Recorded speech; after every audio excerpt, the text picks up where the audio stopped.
Hello hello hello मेरे प्यारे बच्चों, कैसे हैं आप लोग? अच्छे होंगे, अच्छे रहिए। और हम आपका स्वागत करते हैं आपके अपने प्यारे से चैनल मोशन बायोलॉजी में। और आज हम, आपको पता है कि हमारा पिछली क्लास में चैप्टर फिनिश हो गया था, तो थंबनेल पर ऑलरेडी आप लोगों ने देख लिया कि एनसीईआरटी में जो एक्सरसाइज है, जो अभ्यास है, जो प्रश्न दिए गए हैं, हम उसको सॉल्व करेंगे, है ना। साथ में पहले ही ये क्लियर कर दें कि वे सभी विद्यार्थी जो अगर इस वीडियो को नया देख रहे हैं, तो जो अभ्यास का क्वेश्चन जो हम सॉल्व कराएंगे, जो क्वेश्चन डायरेक्टली आपके पढ़ाए हुए हेडिंग से आएंगे, हम उनको नहीं बताएंगे। हम आपसे डायरेक्टली वहां पर बोलेंगे कि आप लोगों को हमने पढ़ाया, आप लोगों ने वीडियो देखा होगा, तो आप लोगों को सब आ रहा होगा, है ना। तो इसलिए प्लीज अगर आप नए हैं तो पहले आप चैप्टर को पूरी तरीके से देख लीजिए, तभी आपको अभ्यास करने में आसानी होगी। तो बहुत आसान क्वेश्चन अभ्यास में है, जो कि आपको हम जो है सॉल्व कराएंगे। लेकिन उससे पहले स्टूडेंट हम कुछ एक्स्ट्रा पॉइंट को नोट कर लेते हैं, क्योंकि आपके एनसीईआरटी में नहीं लेकिन कई बार एग्जाम में क्वेश्चन के रूप में आ चुका है। तो चलिए यहां देखिए बोर्ड पर सबसे पहला एक्स्ट्रा पॉइंट में सबसे पहला क्या है कि सन 2011 में जब जनगणना हुआ था, ठीक है, सन 2011 में जब जनगणना हुआ था, तो उस समय का जो स्लोगन था वो क्या था? तो बच्चों उस समय का जो स्लोगन था वो क्या था? हमारी जनगणना हमारा भविष्य, ठीक है। तो इसको याद कर लेना या नोट कर लीजिए, ठीक है। नोट कितने में? 2000 के नोट में लिखिएगा इसको। क्या? सन 2011 की जनगणना का जो स्लोगन था वो क्या था? हमारी जनगणना हमारा भविष्य, ठीक है। इतना तो क्लियर हो गया। दूसरा पॉइंट है, एक्स्ट्रा पॉइंट क्या है? वीर्य में शुक्राणुओं की अनुपस्थिति। अगर वीर्य में शुक्राणु की अनुपस्थिति होगी तो उसको क्या बोलेंगे? एजुस्पर्मिया, ठीक है। एजुस्पर्मिया कहते हैं बच्चों, ठीक है। यानी कि अगर वीर्य में शुक्राणु की अनुपस्थिति हो जाएगी तो उसको एजुस्पर्मिया कहेंगे। और अगर शुक्राणु की कमी है, अगर अनुपस्थिति हुई तो एजुस्पर्मिया। अगर कम है ना, जितना होना चाहिए उतना नहीं है, तो अगर कम है तो उसको बोलेंगे ओलिगोस्पर्मिया, ठीक है। अगर अनुपस्थित है तो एजुस्पर्मिया, और अगर कम है तो ओलिगोस्पर्मिया। इतना क्लियर हो गया, है ना। तीसरा पॉइंट क्या है? फैलोपियन ट्यूब में अगर भ्रूण अंतःरोपित हो जाता है तो उस प्रकार के प्रेगनेंसी को क्या बोलते हैं? Ectopic pregnancy. कई बार हम रिवाइज कर चुके हैं इसको, कई बार बता चुके हैं, और एक बार मेडिकल एग्जाम का क्वेश्चन भी आ चुका है, तो आप लोगों को ये पता हो गया। एक्टोपिक प्रेगनेंसी मतलब अस्थानिक सगर्भता, ठीक है। फोर्थ क्या है? स्पर्म को, अगर जो शुक्राणु है, स्पर्म को लिक्विड नाइट्रोजन 176 डिग्री सेल्सियस, ठीक है, -176 डिग्री सेल्सियस में कई वर्षों तक भंडारित किया जा सकता है ना। स्पर्म को जो है लिक्विड नाइट्रोजन के -176 डिग्री सेल्सियस टेम्परेचर पर इसको सुरक्षित कई सालों तक रखा जा सकता है। तो चलिए यहीं पर हम एक क्वेश्चन भी पूछ लेते हैं। परागकण जो है, परागकण कितने डिग्री सेल्सियस टेम्परेचर, मतलब कि नाइट्रोजन के लिक्विड में रखा जाता है? आप इसका आंसर हमें कमेंट बॉक्स में बताएंगे बच्चों, ठीक है। इसका आंसर आप हमको कमेंट बॉक्स में बताएंगे, क्योंकि आसान सा क्वेश्चन है। और दूसरा क्वेश्चन इसी के साथ ही हम पूछ लेते हैं। मेगास्पोर मदर सेल जब मियोसिस करता है तो कितने एग का निर्माण होता है? ये भी आप हमको दूसरा क्वेश्चन बताएंगे, ठीक है। और तीसरा क्वेश्चन आप हमको बताएंगे कि जो माइक्रोस्पोर मदर सेल होता है, जब वो मियोसिस करता है तो कितने जो है लघु बीजाणु यानी कि परागकण का निर्माण करता है? आप हमको ये भी, यानी ये जो 3 क्वेश्चन आप हमको जरूर कमेंट बॉक्स में बताइएगा। तो चलिए आज का जो अभ्यास है हम उसको स्टार्ट करते हैं। जो पिछले क्लास में हम चैप्टर को फिनिश किए थे, उसका अभ्यास का क्वेश्चन हम सॉल्व करते हैं, उसी का वीडियो है। तो ये हो गया एक्स्ट्रा पॉइंट का। तो अभ्यास का फर्स्ट क्वेश्चन क्या है, आप देख सकते हैं यहां से। समाज में जनन स्वास्थ्य के महत्व के बारे में अपने विचार प्रकट कीजिए। तो बच्चों समाज में जनन स्वास्थ्य का क्या महत्व है, बहुत आपको अच्छे तरीके से पूरे चैप्टर में समझाया गया है। क्योंकि जनन अगर स्वास्थ्य अगर सही तरीके से स्वस्थ रहेगा, तभी जो है एक स्वस्थ समाज का विकास होगा। एक जो महिला है वो स्वस्थ रहेगी, जो बच्चा जन्म लेगा वो स्वस्थ रहेगा, ठीक है। तो स्वस्थ समाज का जो है एक बहुत महत्वपूर्ण होता है। तो ये आप पॉइंट आप लोग लिख सकते हैं। अगला दूसरा पॉइंट क्या है, जनन स्वास्थ्य के उन पहलुओं को सुझाइए जिन पर आज के परिदृश्य में विशेष ध्यान देने की जरूरत है। तो बच्चों यहां पर ये दूसरा क्वेश्चन क्या पूछ रहा है, जनन स्वास्थ्य के उन पहलुओं को सुझाएं जो कि आज के परिदृश्य के में विशेष ध्यान देने की जरूरत है। मतलब समझिए, जनन स्वास्थ्य के अंतर्गत जैसे कन्या भ्रूण हत्या बढ़ता जा रहा था, है ना, आर्तव चक्र की समस्या, है ना, मेंस्ट्रुअल साइकिल की समस्या, और महिलाओं को कोशिना की लड़का या लड़की जन्म होने का मेन कारण ये है, ठीक है, एसटीडी यानी सेक्सुअल ट्रांसमिटेड डिजीज या सेक्सुअल ट्रांसमिटेड इन्फेक्शन, एसटीआई। तो ये इन सारी बातों पर ध्यान देना बहुत जरूरी है। अगला क्वेश्चन है, क्या आप मानते हैं कि पिछले 50 वर्षों के दौरान हमारे देश में जनन स्वास्थ्य में सुधार हुआ है? यदि हाँ, बिल्कुल हुआ है, सही बात है। तो इस प्रकार के सुधार वाले कुछ क्षेत्रों का वर्णन कीजिए।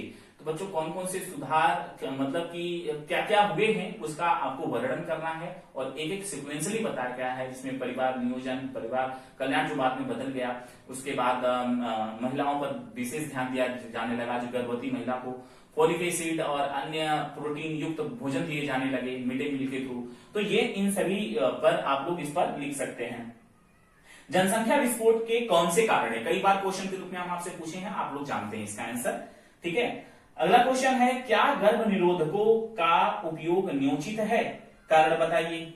तो बच्चों गर्भ निरोधक का जो उपयोग है वो न्योचित भी है, नहीं भी है, क्योंकि हम प्राकृतिक जो सिस्टम है उसको डिस्टर्ब कर रहे हैं, उस हिसाब से नहीं है। लेकिन न्योचित इसलिए है क्योंकि अगर इसका प्रयोग नहीं किया जाए तो बहुत तेजी के साथ जनसंख्या का वृद्धि होगा, ठीक है, जिससे अनेक समस्याएं उत्पन्न हो सकती है। अगला क्वेश्चन है, जनन ग्रंथि को हटाना गर्भ निरोधक का विकल्प नहीं माना जा सकता है, क्यों? तो स्टूडेंट इसलिए नहीं माना जा सकता क्योंकि जनन ग्रंथि मतलब के अंतर्गत जो टेस्टिस है और साथ में फीमेल में जो ओवरी है वो दोनों आ जाएंगे, क्योंकि इनमें उपस्थित जो कोशिकाएं होती हैं वो कुछ अंतःस्रावी ग्रंथि की तरह कार्य करती हैं। जो मेल में, जैसे मेल में एग्जांपल बताएं, टेस्टिस से निकलने वाला टेस्टोस्टेरोन जो मेल के सेकेंडरी सेक्सुअल कैरेक्टरिस्टिक्स के लिए जिम्मेदार होता है, अर्थात मेल में दाढ़ी मूंछ का आना, आवाज का भारी होना, और साथ में लंबाई का बहुत तेजी के साथ ग्रोथ होना, और उनके कंधे का चौड़ा होना, तो बहुत सारे चेंजेस होता है। अगर हम टेस्टिस से हटा देंगे तो बहुत सारी प्रॉब्लम मेल के बॉडी में हो जाएंगी। इसी प्रकार से फीमेल में ओवरी से अगर ओवरी को हटा दिया जाए तो एस्ट्रोजन, ठीक है, एस्ट्रोजन जो रिलीजिंग हो रहा है, तो ये जो हार्मोन है अगर ये कम हो जाएगा तो फीमेल में सेकेंडरी कैरेक्टर जो सेक्सुअल कैरेक्टर है वो भी क्या हो जाएंगे, डिसबैलेंस हो जाएंगे। तो ये जो है विकल्प नहीं है, ठीक है। अगर हम जनन ग्रंथि को हटा देंगे तो ये गर्भ निरोधक का विकल्प नहीं है। अगला क्वेश्चन आपके स्क्रीन पर ही है, अगेन फिर से क्या है, उलभेदन एक घातक लिंग निर्धारण जांच प्रक्रिया है जो हमारे देश में निषेधित है, क्या यह आवश्यक होना चाहिए? टिप्पणी करें। स्टूडेंट आवश्यक उस नजरिए से होना चाहिए जब हम रोग का पता लगाते हैं, ठीक है, रोग का पता, जैसे आपको पता है डाउन सिंड्रोम और Turner syndrome, Klinefelter syndrome, sickle cell anaemia, haemophilia, वर्राका, इन सबका अगर पता लगाना हो तो ये उलभेदन की तकनीकी सही है, लेकिन इसका गलत इस्तेमाल हुआ जाने लगा, ठीक है, जिससे जो है क्या हो गया, जिससे बहुत सारे मतलब कन्या भ्रूण हत्या जो हुआ, जिसमें बहुत सारी जो है मतलब बहुत सारी छोटी सी जो बच्ची जो पेट में ही थी वो मारी गई। तो ये आवश्यक नहीं होना चाहिए एक तरीके से, क्योंकि समाज सुधर नहीं सकता कभी भी, ठीक है। अगला क्वेश्चन है 9th, बंध दंपतियों को संतान पाने हेतु सहायक देने वाली कुछ विधियां बताइए। अभी पिछली क्लास में पढ़ाए हैं हम आपको, है ना, ये तो आ ही जाएगा आप लोगों को। अगला क्वेश्चन है, किसी व्यक्ति को यौन संचालित रोग के संपर्क में आने से बचाव के लिए कौन कौन से उपाय अपनाने चाहिए? तो आपको पता है 3 पॉइंट हम आपको, पहले तो यही है कि सुरक्षा ही उसका उपाय है, लेकिन 3 पॉइंट हम आपको बताए हैं और उसी समय वीडियो में बताए थे कि आप जो है नोट जरूर कर लीजिएगा एनसीईआरटी में जाकर। तो तीनों पॉइंट क्या है वहां पर समझाए भी थे, आप जरूर जाकर देख लीजिए, वही है।